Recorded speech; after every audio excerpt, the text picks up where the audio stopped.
पहा नवीन एपिसोड्स एकदम add free.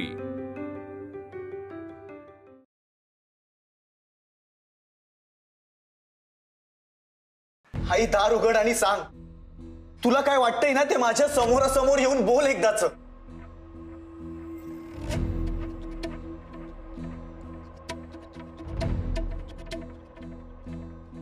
तुझी आई तुला सांगते, माझ्या सुनेला मुक्ताला घेतल्याशिवाय या घरात परत यायचं नाही।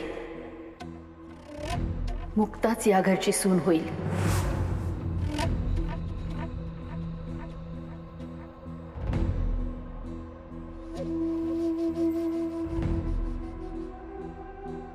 सारंगला सगळं माहिती, माझी इच्छा काय आहे जाणून येतो, त्यामुळे मी आता नाही म्हणाले तरी मी खोटं बोलते हे लगेच ओळखेल तो।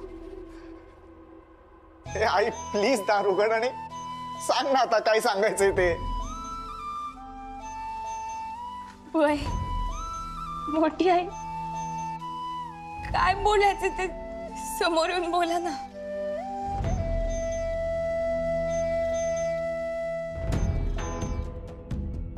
मला जे सांगायचंय त्यासाठी दार उघडण्याची गरज नाहीये सारंग।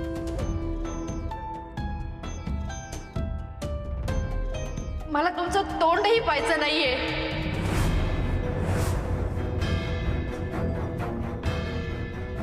मला तुमचं लग्न मान्य नाहीये।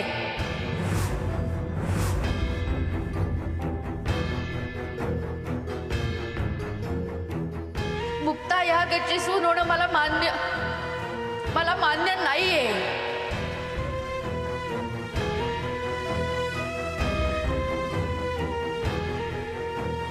झालं समाधान तुमचं?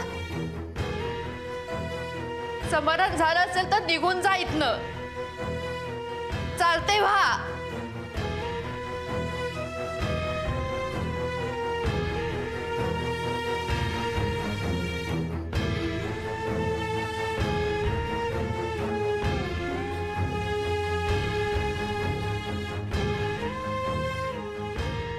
झालं समाधान? हो झालं समाधान। आई माझं समाधान झालं, झालं समाधान। कारण मला हे माहिती आहे, हे तू कुणाच्या तरी समाधानासाठी बोलतेस। आई मुक्ता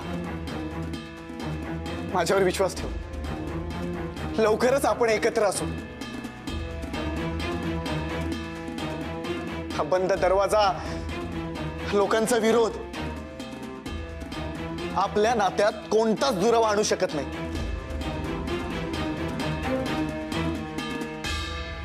चल चल बाहेर हो।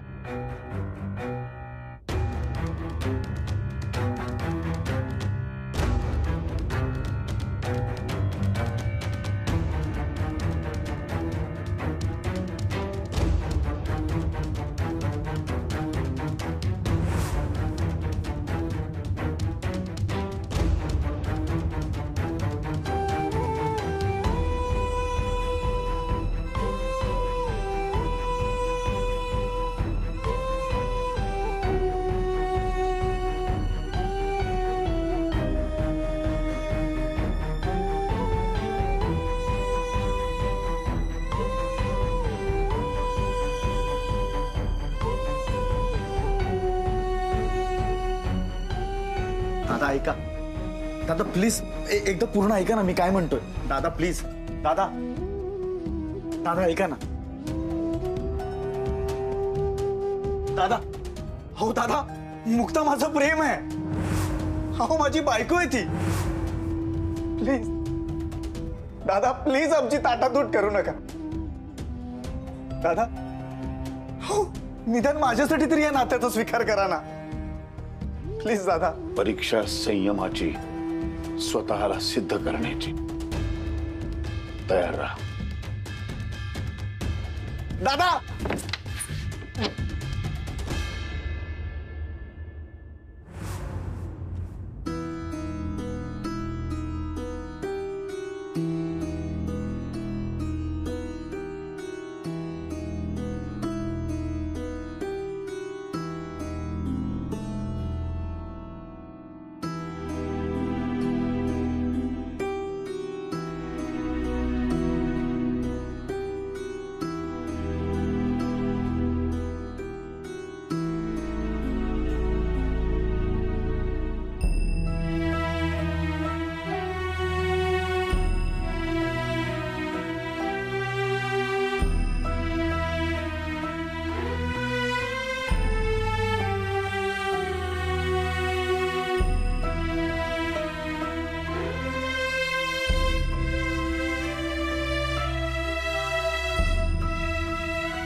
जोपर्यंत हिला मी या घरची सून म्हणून मान्य करत नाही तोपर्यंत तुम्ही दोघांनी एकत्र राहायचं नाही. बोलणारी माणसं असतात ना, ती प्रत्यक्ष कृती करायची वेळ आली की अशीच नांगी टाकतात. मला मान्य आहे.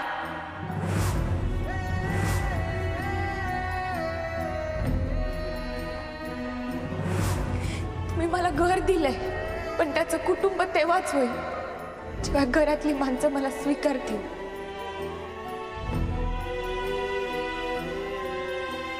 आणि त्यासाठी मी कोणत्याही परीक्षेला सामोरी जायला तयार आहे.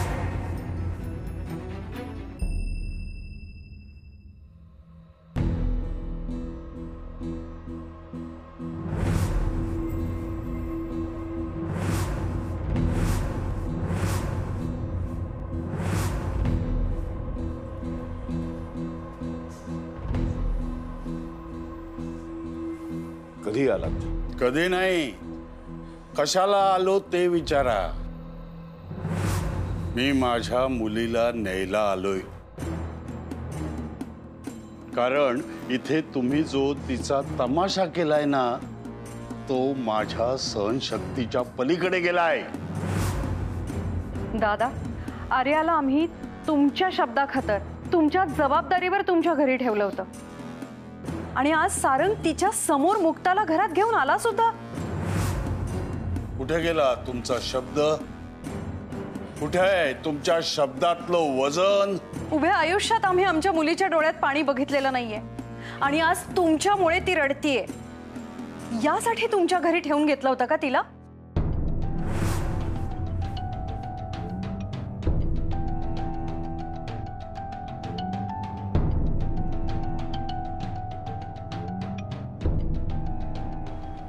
मला वाटतं प्रतापराव, या विषयावरती पुरुषांनी बोलायला हवं,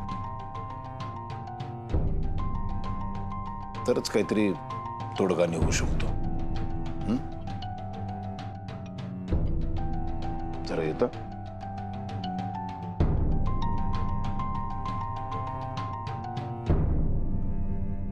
प्रतापराव, तुम्हाला माहिती आहे माझा शब्द पाळण्यासाठी मी कुठल्याही थराला जाऊ शकतो. त्या पोरीचा जीव घेणार होतो मी, पण नेमकी बातमी मीडियापर्यंत जाऊन पोहोचली. त्यात बाजार समितीच्या निवडणुका तोंडावरती आल्यात. तेव्हा आता ह्या क्षणी मी कुठलाही मोठा निर्णय घेऊ शकत नाहीये. आणि त्याचाच फायदा तुमचा मुलगा घेतोय. म्हणूनच तुमच्या डोळ्यात देखत तो त्या मुलीला घेऊन आला सुद्धा. नुसतं घरात नाही घेऊन आला, आता ते दोघं संसाराला लागतील, त्यांना मुलं बाळ होतील आणि हे आपल्याला शब्दच देत राहतील. तुमच्या शब्दाला तुमच्या मुलानंच केराची टोपली दाखवलीये. सुमती काकू,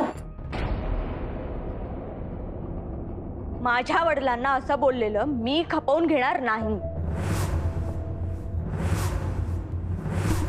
ती मुक्ता या घरात आल्याचा त्रास तुमच्यापेक्षा कितीतरी पटीने त्यांना होतोय.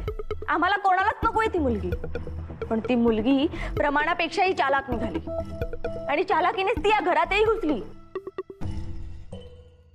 पण दादांनी योग्य ती चाल खेळून त्या मुलीला या घराबाहेर ठेवलंय.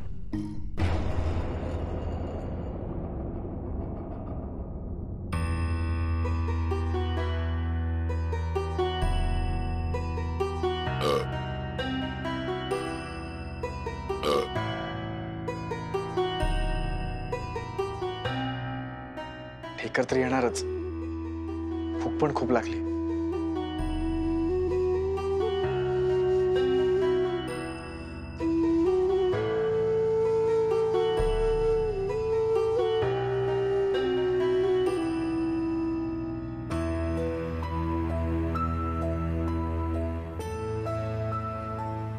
त्यांनी तर काहीच खाल्लं नाहीये. भूक लागली असणार. त्यांना भूक अजिबात सहन होत नाही. विसरलेच होते, आईने भाकऱ्या दिल्यात की बांधून, पण त्या नेऊन कशा द्यायच्या? मागच्या बाजूनी जाऊ का?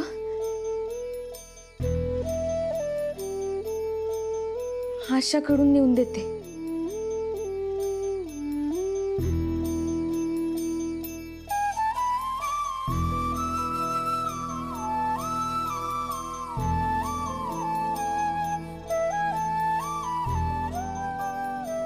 अरे देवा, त्यांची औषधं पण माझ्याकडेच राहिली आहेत. मलाच जावं लागेल. खरं बोलते ती. घरामध्ये नाहीये मुक्ता. तिला मी आउट हाऊस मध्ये ठेवलंय. विश्वास बसत नसेल तर चला स्वतःच्या डोळ्यांनी पहा. या.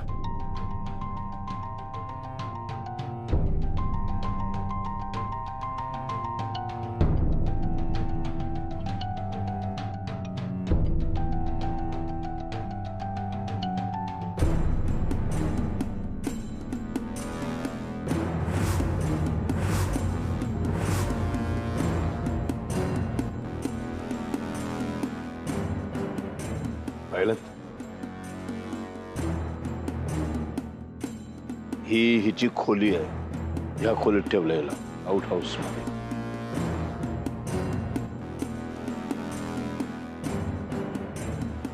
झालं समाधान? आणि तुला पाहायला आलेत अशी मुलगी जिनं त्यांच्या मुलीच्या आयुष्यामध्ये दुःखाचा डोंगर आणलाय.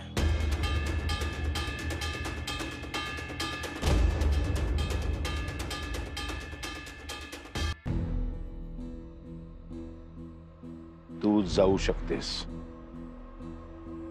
आम्हाला बोलायचंय.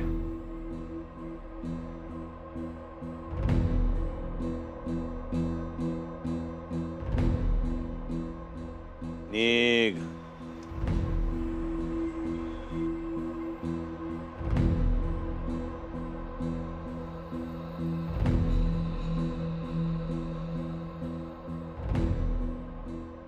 झालं समाधान? का सारंगची खोली दाखवू?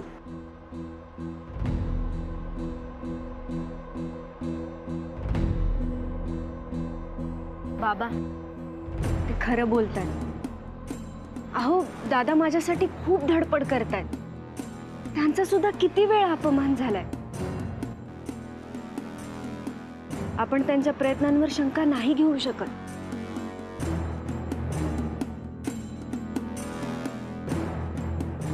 पण दादा, तिने तुमचे सगळे प्रयत्न फेल ठरवलेत हेही तितकंच खरंय. मला ना तिच्या डोळ्यात एक वेगळा निर्धार दिसतो. मला नाही वाटत ती माघार घेईल. ती लवकरच घरात शिरेल असंच वाटतंय. पण दादा, यात मला तुम्ही कुठेच जिंकताना दिसत नाही आहात. अगं आर्या, जर तू तसा विचार केलास तर कसं जमणार? परत परत मला त्याच गोष्टी सांगायला आवडत नाही. तरी सुद्धा शेवटचं सांगतो की आर्याच आमच्या घरची सून होईल.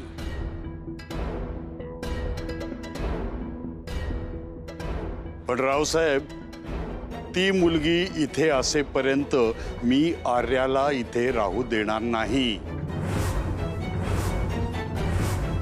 कारण आता माझा तुमच्यावर आणि तुमच्या शब्दावर विश्वास राहिलेला नाहीये.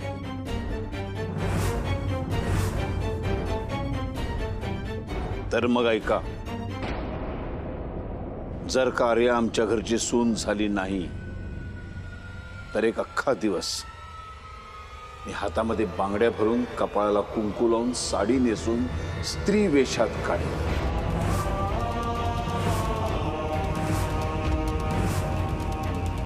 दादा,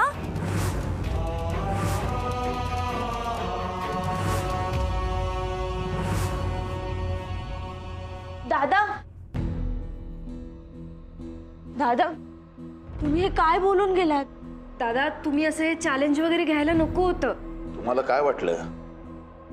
विचार न करता बोललो असेल मी? पूर्ण विचारांती खेळी खेळलोय मी. आणि मीच जिंकणार आणि ती घराच्या बाहेर जाणार. तुम्ही काय विचार केलात की मी हरेन आणि मग मला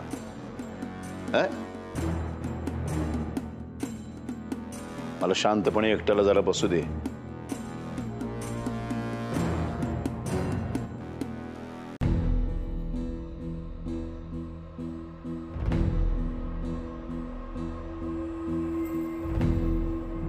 मला ना तिच्या डोळ्यात एक वेगळा निर्धार दिसतो. मला नाही वाटत ती माघार घेईल. रावसाहेब नगरकर, मुक्ता सारंग नगरकर, मी तिकडे येते. तुमची सून तिच्या नवऱ्यासह सासरी येते. मला नेण्यासाठी तुम्ही माया गावी येऊन तुमच्या प्रेमाची परीक्षा दिली आहे. आता माई वेळ आहे आणि त्यासाठी मी कोणत्याही परीक्षेला सामोरी जायला तयार आहे. कारण आता माझा तुमच्यावर आणि तुमच्या शब्दावर विश्वास राहिलेला नाही. मला नाही वाटत ती माघार घेईल. तुमची सून कोणत्याही परीक्षेला सामोरी जायला तयार. नवऱ्यासह सासरी येते. मला नाही वाटत ती माझा तुमच्यावर आणि कोणत्याही परीक्षेला सामोरी जायला तयार. नवऱ्यासह सासरी येते. परीक्षेला सामोरी जायला तयार.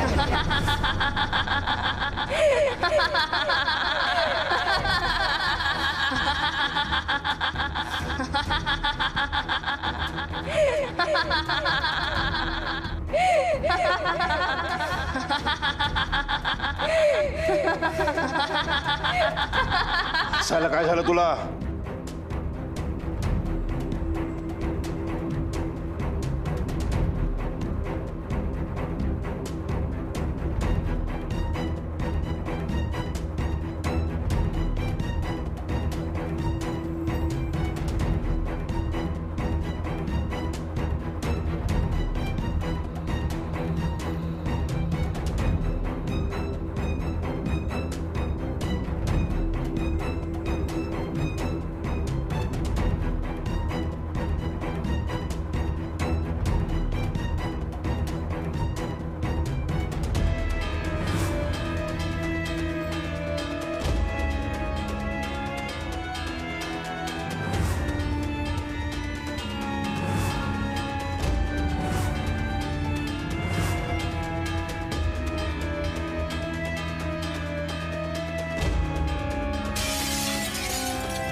मी जिंकणार.